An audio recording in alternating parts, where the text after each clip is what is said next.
Before this, I would say that Barry wouldn't have been able to accomplish anything he put his mind to. He's quick. He's intelligent. He's very clever. And it's just a matter of getting over this. Hopefully he can.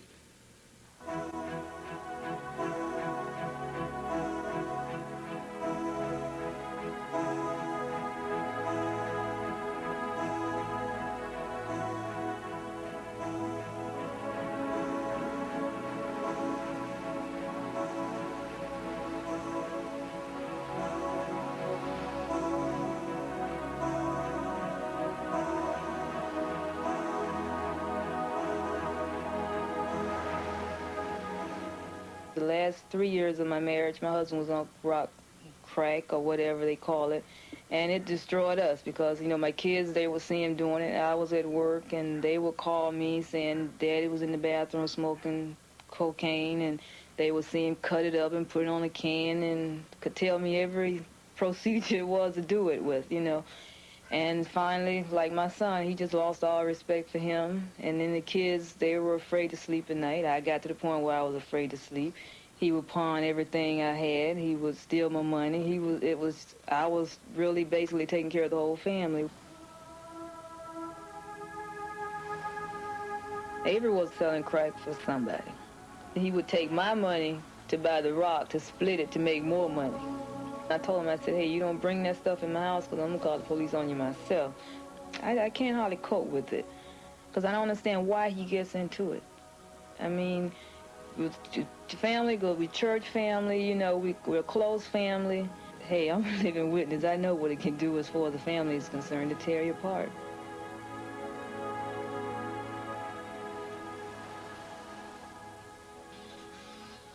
The town of Loxahatchee is in a rural part of Palm Beach County. Yet, like in many other towns in rural America, crack has found its victim. You can't stop it, you know. If you tell yourself you're just going to do this hit and that's it, you can't. It's just, you just can't. I don't know. It's like your body's actually telling you needed to live. How do you tie down a 16-year-old? It's impossible, even when you're out in the country and you're 20 miles away from the closest dealer. If they have a way to get the drugs, to use the drugs, they're going to do it. And I've known him to walk from here to try to get into town, to get to the drugs. You'd feel like you actually would do anything for it. I mean, you would look at somebody and you would say to yourself, okay, would I kill this guy for another hit? And you'd say, yeah. I think the worst time of all this is just not knowing of where your son is at any time of the day, not knowing what he's doing or what he's up to. What could he be up to? What kind of danger he's into?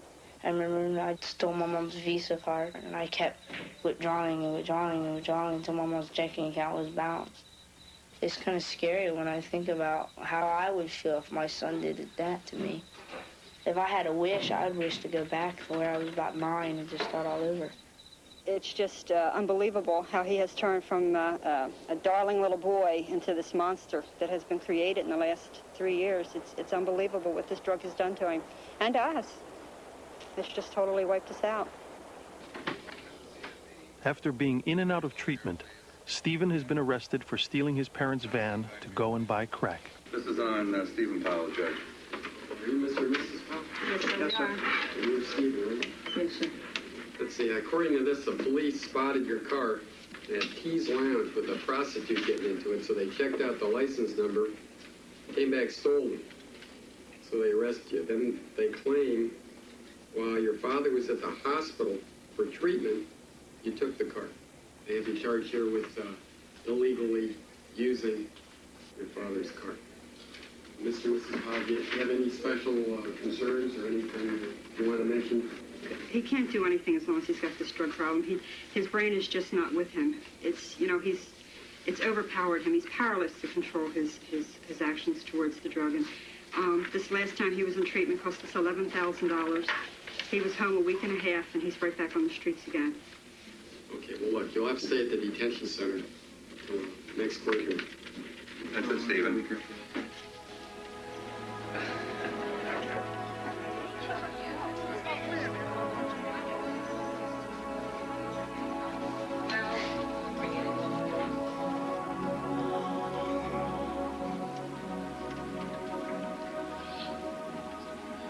about it, I guess. Don't you start crying. I'll lose it if you start. First of all,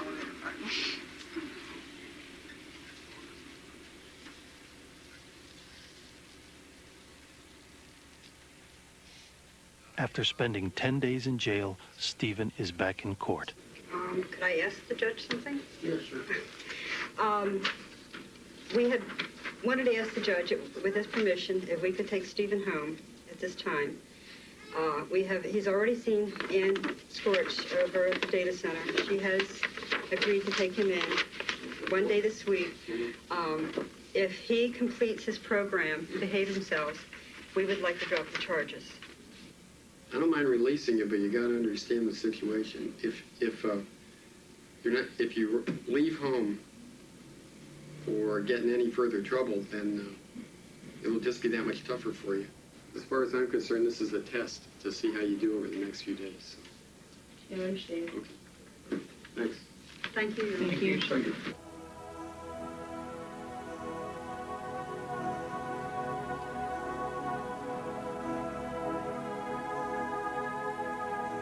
He's going to do it. I can see it in his eyeballs, right? Yeah. Sure. It takes a lot of strength. It takes a lot of strength, and we really need to have that at this time.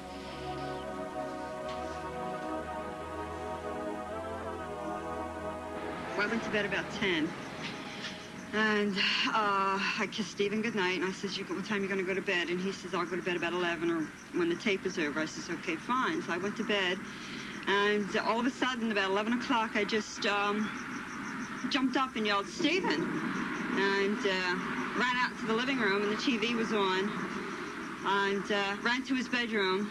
His bed hadn't been slept in, and Lenny come running out of the bedroom, and he says, what's the matter? What's the matter? And I says, the truck is gone. He says, oh, Jesus.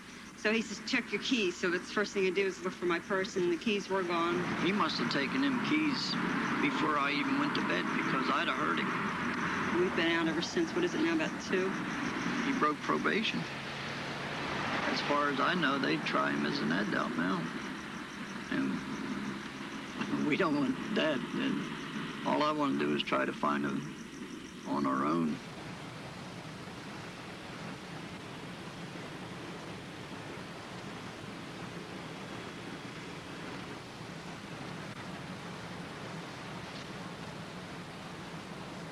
Wait a minute, is that it, honey? That bumper Ben? That's it. That's it. That's our truck. That's our truck. That's it. That's our truck. Move over. You can spot a cop. That's Stephen in the middle? That's our truck, and they're ducking. And that's them son of a bitches. Where's my son? God, where's he at? Don't lose them bastards. Whatever you do, don't lose them. Don't lose them. Don't lose them. You son of a bitch.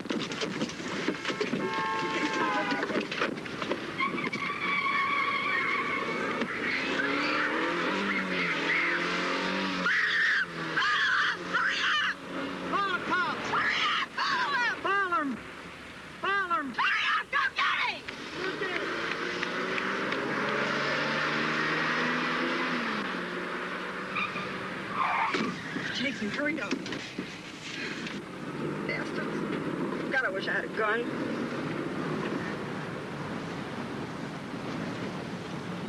My poor baby. On wheels?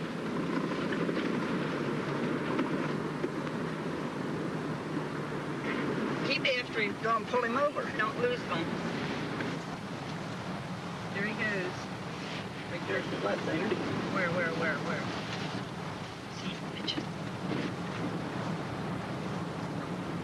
You think Stephen's in there? Where in the hell's Stephen? There he is. There he is.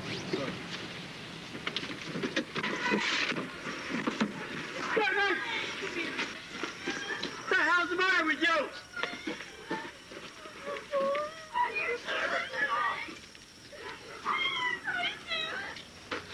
What happened to you? You gone nuts? Yeah. I'm sorry, Mom. I'll kill every son of a bitch in there.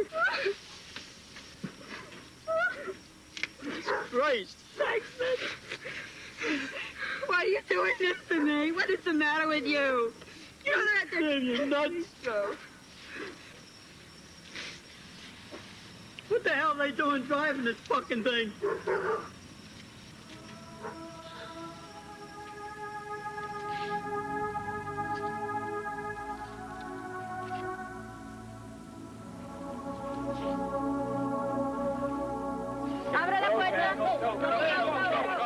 The next day, the police raid the crack house where Stephen was found.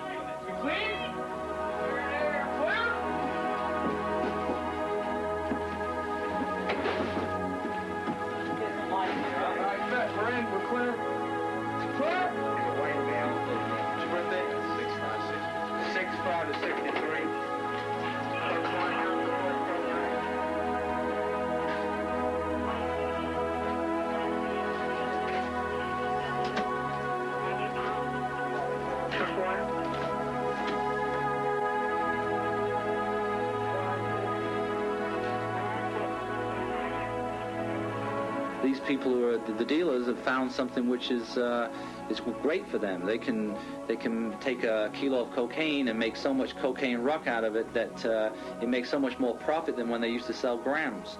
And they can give it, and it's easy to get rid of, and they can sell it out on the street corner where they didn't used to sell it out on the street corner. The demand is so great that it just spreads like wildfire. Come on, man. This side. Hey! Come on, man. This side. The people we see selling crack on the streets are increasing. It's on the rise and continues to rise. I don't see in the near future how it's going to slow down.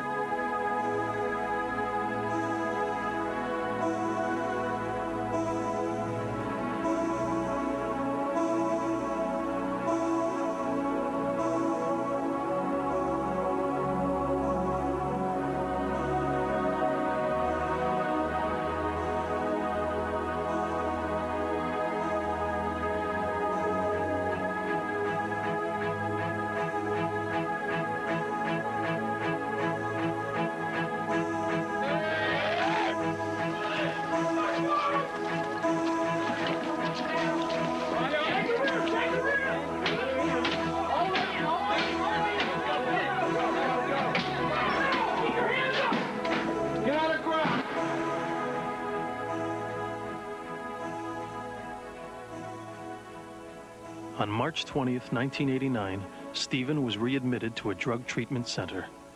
10 days later, he ran and was back out on the street. 4 weeks later, he was arrested for a felony.